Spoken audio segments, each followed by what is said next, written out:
সেদিন এক হাতেই ঢাল হয়ে দাঁড়িয়েছিলেন তামিম ইকবাল। দলের জন্য লড়ে গেছেন সর্বোচ্চ ঝুঁকি নিয়ে। সেই ফাইটার তামিমই কিনা লুটিয়ে পড়লেন ক্রিকেট ম্যাচে। যুদ্ধ করছেন জীবন মৃত্যুর সন্ধিক্ষণে।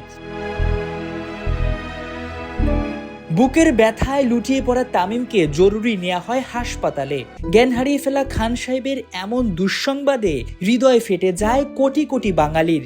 মুহূর্তেই বেদনা সিক্ত খবর ছড়িয়ে পড়ে দেশের চায়ের দোকান থেকে গণ্ডি পেরিয়ে সর্বত্র। খান সাহেবের বাঁচা মরার সংগ্রাম পৌঁছে গেছে বিশ্ব ক্রিকেটে। ওপার বাংলার শাহরুখ খানের দল লিখেছে, পুরো ক্রিকেট মহল তোমার জন্য প্রার্থনা করছে, দ্রুত সুস্থ হয়ে উঠো তামিম ইকবাল।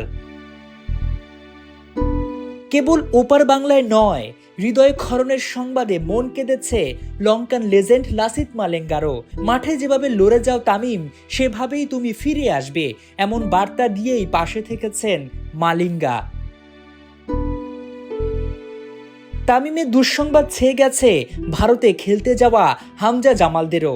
লাল সবুজ কাপ্তান জামাল ফেসবুকে লিখেছেন, মনোবল ধরে রাখো তামিম ভাই, আমরা তোমার জন্য দোয়া করছি। ড্যাশিং ওপেনারের জন্য দোয়া চেয়ে ফেসবুকে পোস্ট করেছেন ঢালিউড সুপারস্টার শাকিব খান। টাইগার তারকার সুস্থতা কামনা করেছেন তিনি।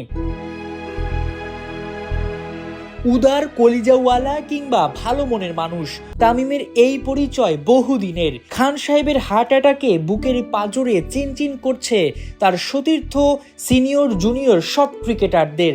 মাশরাফি বিন মুর্তজা লিখেছেন, আল্লাহ তোর সহায় হন তামিম, দ্রুত সুস্থ হয়ে ফিরে আয় সবার মাঝে ইনশাল্লাহ।